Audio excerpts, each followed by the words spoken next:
여섯 번째는 심장에 관련된 이야기인데요. 여섯 번째를 이렇게 보시면 충분한 양의 항산화 비타민과 특정 미네랄 및 여러 식물성 화학 물질을 섭취한 사람들은 심혈관 질환 위험이 평균보다 낮았다. 즉, 항산화 비타민과 미네랄이 심장 질환의 위험에 굉장히 많이 도움이 된다고 보시면 됩니다. 여기 보시면 최근 발견된 연구를 보면 요오드 및 비타민 D를 비롯한 여러 가지 영양소는 산화 스트레스를 줄이고 염증을 억제함으로써 심장 질환 및 심혈관 계통에 도움이 되는 것으로 알려져 있다. 요오드가 여기서 또 나와요. 비타민 D, 비타민 K2 등등에 비롯한 다양한 영양소에 대해 언급이 되어져 있지요. 그리고 이 성분들이 앞서 보셨던 혼합 표준의 기준에 100% 포함하고 있는가? 포함해야 더 높은 점수를 받을 수 있다고 합니다. 그러면 심장 질환이 있는 분들은 어떤 영양소를 섭취하면 좋냐? 여기 나와 있는 영양소들을 섭취하시면 당연히 도움이 됩니다. 특히나 코엔자임 Q10을 드셔야 하는데요.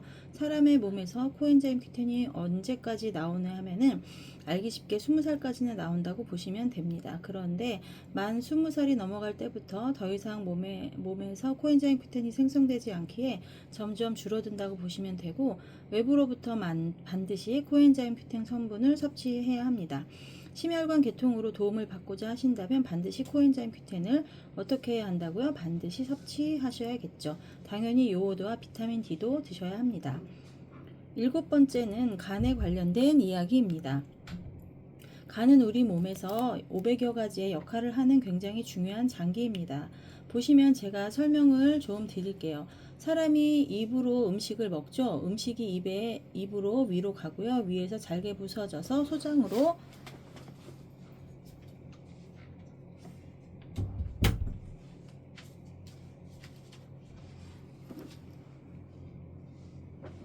소장에서 흡수한 영양소를 어디로 보냈나요? 간으로 보내요. 간에서는 혈관으로 보내고 혈관에서는 세포로 보내게 되어져 있어요. 사람의 몸은 이렇게 꼬불꼬불한 장으로 되어 있죠. 이 장에서는 육모라는 융기체가 아주 촘촘히 붙어 있어요. 그런데 이 육모가 장이 좀 안 좋은 사람, 예를 들어 장누수다, 장이 늘어졌다, 이런 이야기를 하잖아요. 육모와 융기체가 서로 아주 촘촘해야 하는데 촘촘하지 않고 넓게 되어져 있다고 하면, 원래는 촘촘하면 영양소 분자만 들어가게 되는데 넓게 되어져 있다고 하면 영양소 분자뿐만 아니라 안 좋은 것도 막 이렇게 같이 흡수될 수밖에 없는 장인 거죠. 그러면 이 장에서 이렇게 막 흡수가 되면 간에서 제대로 해독을 시켜야 하는데, 간은 이미 500여 가지 넘는 역할을 하느라고 너무 바쁘거든요. 그런 상황에서 장을 통해서 안 좋은 것들이 계속 들어오면 간은 과부하가 걸리는 거예요. 과부하가 걸리니까 더 이상 해독을 시키지 못하고 안 좋은 것을 어디로 보내냐 하면 혈관으로 보내요. 그러면 혈관이 어떻게 될까요? 염증성 혈관으로 바뀌는 거죠. 자꾸 안 좋은 게 들어오니까 혈관에서는 각 세포에 안 좋은 것을 보낼 수밖에 없겠죠. 이런 구조가 된다면 어떨까요? 결국에는 내가 먹는 음식이 너무 중요하고, 내가 좋은 음식을 먹어야 특히나 장에 좋아지게 하는 게 중요한 거죠. 위장, 대장, 소장, 장이 건강해야겠죠. 사람의 몸은 16만 가지의 병이 있다고 합니다. 그 중에서 90%가 혈관병이라고 합니다. 혈관병이 우리가 알고 있는 염증성 병이라고 보실 수 있습니다. 염증으로 연결되지 않는 병이 없기 때문에 결국에는 혈관병으로부터 안전해지려면 장이 건강해야 하고, 장이 건강하려면 내가 먹은 음식을 잘 선택해야 합니다. 간 건강 해독이 잘 되도록 하기 위한 좋은 영양소가 무엇인가 하면요, 여기에 요오드가 또 나와요. 요오드는 간 건강에 해독작용에 중요한 또 다른 필수 영양소이다. 그리고 또 여기 좀 색깔이 진한 부분이 있죠. 여기에 요오드, 비타민C 등등 표준에 명시된 함량이 100%를 포함하고 있는지를 보셔야 한다고 적혀 있습니다. 특히나 셀레늄과 비타민 B군이 들어가져 있어요. 100%를 포함하고 있는지를 보셔야 한다고 적혀 있습니다. 아까 혼합표준표를 기준으로 함량이 100% 이상 되어야만 영양제 가이드북에서 높은 점수와 높은 메달을 받을 수 있고 좋은 점수를 받을 수 있고 사람이 먹을 수 있는 수준이 되는 겁니다.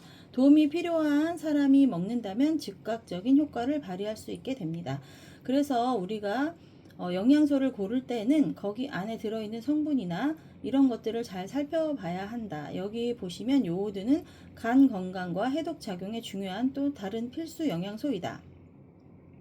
과산화수소의 잠재적 손상을 줄이기 위한 요오드의 능력은 신체 내에서 독성 물질을 제거할 때 글루타치온의 과산화 효소의 작용을 제외한다라고 쓰여져 있지요. 요오드가 중요하죠. 요오드가 가장 많이 들어있는 음식은 김, 미역 이런 데에 많이 들어가져 있죠. 이것도 잘 먹고 건강기능식품도 잘 선택해서 드셔야겠죠. 요오드를 잘 챙겨 드시게 되면 어떻게 된다고요? 앞서 면역에서도 말씀드렸지만 면역에도 간 기능 개선에도 요오드가 매우 중요한 것이죠. 8번째는 포도당 조절입니다. 대사 건강에 중요한 영양소가 여기 적혀 있습니다. 비타민 B군, 비타민 C, E, 비타민 D, 크롬, 망간 등등등 혼합표준에 명시된 내용들이 100%를 포함하고 있어야 해요. 이 성분이 대사에 많은 역할을 해주기 때문이다. 그렇다면 어떤 종합 비타민 영양제를 선택해야 할까요? 이렇게 많은 영양소들이 들어있다고 하면 그걸 선택해서 먹으면 되겠죠. 특히나 크롬은 굉장히 많은 양이 필요하지 않지만 꼭 필요한 영양소이며 무조건 대사에 관여하는 미네랄임을 알아야 합니다. 크롬이 들어있는 종합 비타민제를 선택하셨으면 좋겠습니다. 하나만 더 설명드리자면 쓰리고가 있는데요. 쓰리고는 고당뇨, 고지혈, 고혈압을 말합니다. 쓰리고에 대해 알기 쉽게 설명을 드릴게요. 우리가 음식을 먹잖아요. GI 지수가 높은, 그러니까 혈당을 팍 끌어올려주는 음식들, GI 지수가 높은 음식이라고 하기도 하죠. 우리가 밥 먹으면 졸리죠. 혈당 스파이크가 팍 뛰어오른다, 이런 표현을 쓰기도 하잖아요. 혈당 스파이크가 나오면 우리 몸에 어떻게 작용하는가 하면요, 사람의 몸에 있는 혈관은 지구 한 바퀴 반 정도가 되는데 2분 동안 지구 한 바퀴 반을 돈다고 합니다. 그런데 GI 지수가 높은 음식을 먹게 되면 혈당 스파이크가 혈당 내에 상처를 낸다고 보시면 되는데, 혈관에 상처가 나니까 몸에서는 상처를 치료하기 위해서 마데카솔을 바르기도 하지만 데일밴드 같은 것을 붙이기도 하잖아요. 그러면 데일밴드 같은 역할을 하는 게 몸 안에서 뭐냐면 콜레스테롤이라고 볼 수 있거든요. 그러면 혈관에 상처가 나요. 그러면 콜레스테롤이 막 나와서 상처 난 곳에 막 붙여지게 되죠. 그러면 혈관이 어떻게 될까요? 혈관벽이 점점 두꺼워져서 혈관이 점점 좁아지겠죠. 그러면 뭐가 생겨요? 그러면 압이 높아져서 고혈압이 생긴다고 보시면 됩니다. 혈당 스파이크를 통해서 당뇨가 생기고 콜레스테롤 데일밴드 때문에 고지혈증이 생기고 자꾸 데일밴드가 붙여져서 고혈압까지 생기게 되는 상황이 되는 것입니다. 쓰리고는 형제라고 보시면 됩니다. 이 형제는 어쩔 수 없이 계속 같이 다니게 됩니다. 이 중에 하나라도 있다면 당장은 세 가지를 한꺼번에 나타나지 않더라도 시간차를 두고 발생하고 있기에 위험 신호로가 받아들여야 합니다. 이런 경우 응급처치할 수 있는 방법은 GI 지수가 낮은 음식을 섭취하고 식이섬유가 많은 음식을 드시는 것, 그리고 물을 많이 드시는 것이 중요합니다. 콜레스테롤이 생겼을 때 그것을 쫙 빨아들이고 보내는 역할을 해야 하는데, 콜레스테롤은 무조건 소변과 대변으로 나갈 수 있거든요. 그러면 소변과 대변으로 나갈 수 있는 역할이 바로 식이섬유와 물입니다. 식이섬유와 물, 그리고 GI 지수가 낮은 음식을 먹었을 때 응급처치가 된다고 보시면 됩니다. 대사에 중요한 역할을 하는 영양 플러스 지금부터 혈당 스파이크로부터 안전하게 우리 몸을 지키려면 하루에 한 끼는 GI 지수 낮은 음식, 식이섬유와 물을 먹는 게 중요하겠죠. 특히 아침에 섭취하는 것이 좋다고 합니다. 9번째는 노화 건강입니다. 누구나 늙고 싶지 않겠죠. 요즘은 저속 노화라고 해서 천천히 늙을 수 있는 방법을 사람들은 많이 공유하기도 합니다. 메디어 안에서도 많은 정보를 쏟아내고 있죠. 여기에서 그 내용이 있는데요. 특히 폴리페놀이라는 말이 있습니다. 폴리페놀이라는 말도 있고 뒤에 보시면 실리마린이라는 말도 있어요. 그리고 실리마린은 항암성을 입증한 강력한 증거가 있으니까 우리가 간보를 위해서 실리마린을 먹어야 한다는 이야기를 들어보셨잖아요. 그만큼 노화 건강에 중요한 영양소라는 거죠. 그리고 이제 제가 이거 알려드리고 싶어요. 커큐민이거든요. 혹시 커큐민에 대해 들어보셨어요? 우리가 흔히 카레라고 말하는 거 들어보셨죠? 울금 강황이라는 거죠. 여기 읽어드릴게요. 커큐민은 인도산의 허브 가루에서 얻은 노란색의 페놀 페놀성 안료이다. 커큐민은 항염 증제, 항균제, 항바이러스제, 항곰팡이제, 항종양제 및 항경련제와 같은 다양한 치료 효과를 보여주고 있다. 또한 세포 신호 과정과 장수와 관련된 여러 가지 유전자의 발현을 변경하는 중요한 역할을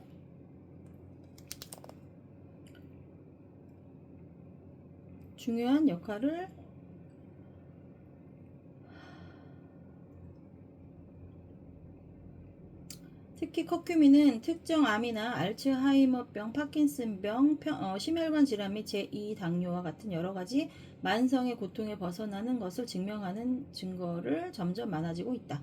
커큐민은 미토콘드리아에서 강한 항산화 효과를 발휘하며 세포 항산화 방어 물질의 상향 조절에 의해 활성산소 생성을 억제하고 있다.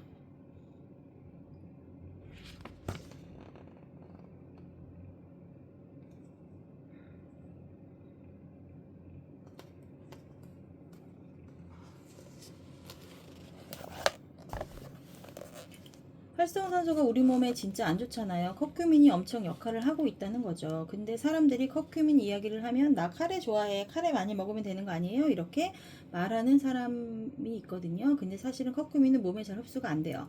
그래서 내가 100만큼 먹었다면 10에서 5 정도밖에 흡수가 안 될 정도로 흡수력이 적어요. 그렇기 때문에 흡수가 잘 되는 커큐민을 드셔야 하는데 제가 이따가 어떤 커큐민이 흡수가 잘 되는지 보여드릴게요. 저는 이 부분은 무조건 설명을 드리는 편인데 커큐민은 굉장히 강력한 항산화제이기도 하지만 또 천연 진통제라고도 하죠. 노화 관련 이야기를 하는데 이 영양소가 중요하다고 하고 있어요. 그 다음 말씀드리고 싶은 영양소가 셀레늄이에요. 셀레늄은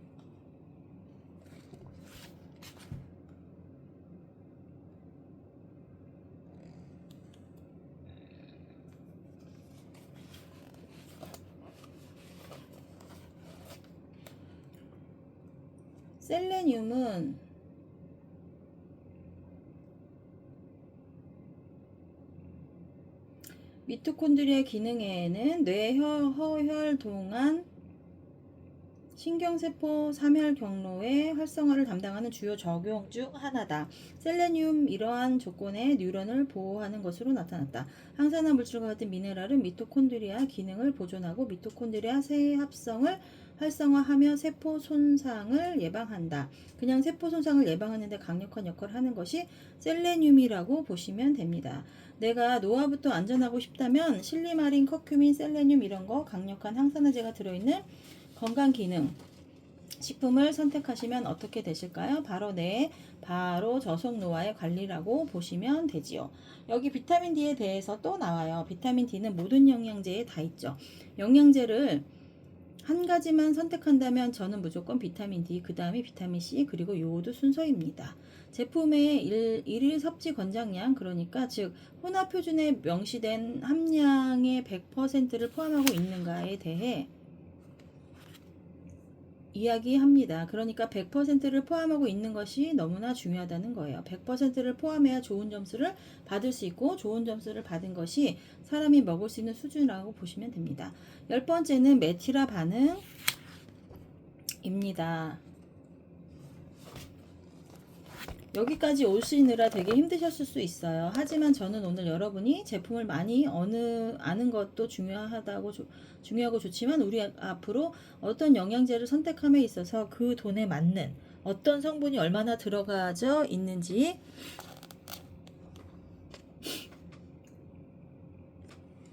확인을 다 할 수 있는 그런 제품, 그런 영양제를 고르셨으면 좋겠습니다. 메티라 반응은 뭐냐면 고기 좋아하세요? 저도 참 좋아하는데요. 고기를 많이 먹는 사람일수록 호모시스테인 수치가 높다고 합니다. 호모시스테인 수치가 높으면 심장병, 뇌졸중, 말초 동맥 질환의 예측이 가능해졌다고 합니다. 그리고 실제로 심장병 환자의 40%가 호모시스테인 수치가 굉장히 높게 나왔다는 연구 결과도 있습니다. 그런데 비타민 B군의 결핍이 있는 사람이 호모시스테인 수치가 증가할 수 있다고 합니다. 결국 이 이야기는 결국 이 이야기는 호모시스테인 수치를 낮출 수 있는 영양소가 있는데 그게 바로 비타민 B군이라고 보시면 돼요. 그렇다면 나는 고기를 좋아해, 나는 튀김을 좋아해 하시는 분들이 계시다면 호모시스테인 수치를 좀 줄일 수 있는 방법은 비타민 B군을 많이 드시면 돼요. 그러니까 내가 먹는 비타민 영양제, 건강기능식품 안에 비타민 B군이 100% 수치를 포함한다면 반드시 도움이 될 거라는 이야기죠. 가족 중에 고기 좋아하시는 분 계세요? 혹시 고기 좋아하세요? 그러면 저는 비타민 B군을 많이 먹습니다. 그 다음은 11번째 항지간 인자입니다. 저는 이 부분에 꽤 오래전부터 생각해 왔어요. 환경오염이 너무 심각하잖아요. 남자의 정자, 여자의 난자를 검사를 해봤더니 미세 플라스틱이 추출되는 경우가 100%라고 하더라고요. 결국 태어나는 아이들은 미세 플라스틱을 안고 태어나는 거죠. 그만큼 환경오염이 심각한데 우리가 알고 있는 중금속이나 살충제는 뭐예요? 농약 이런 거잖아요. 우리가 알고 있는 중금속이 간과 뇌는 살충제와 중금속을 포함하여 지용성 독성을 축적을 한대요. 그런데 간장 내에서 콜린과 이노시놀 성분이 지방과 담즙을 통해서 유해 성분을 제거하거나 제거를 돕는다고 합니다. 그리고 엘라스틴이 무엇을 바꾸냐면 간 기능을 회복하고 향상시키는 데 도움을 주는 성분인 콜린, 이노시톨, 그리고 엘라스틴이라고 보시면 됩니다. 그래서 이 기준이 간장이 지방을 저장하고 독소를 제거하는 도움을 주는 것이라는 것입니다. 이 성분이 혼합 표준치에 제시하는 100%를 함유하고 있는가를 확인하는 것이 중요해요. 최적의 양이 포함되고 있는 것이 중요하다는 말씀을 드리는 거예요. 특히 이 세 가지 영양소 중에 하나가 글루타치온의 생성을 돕는 역할을 합니다.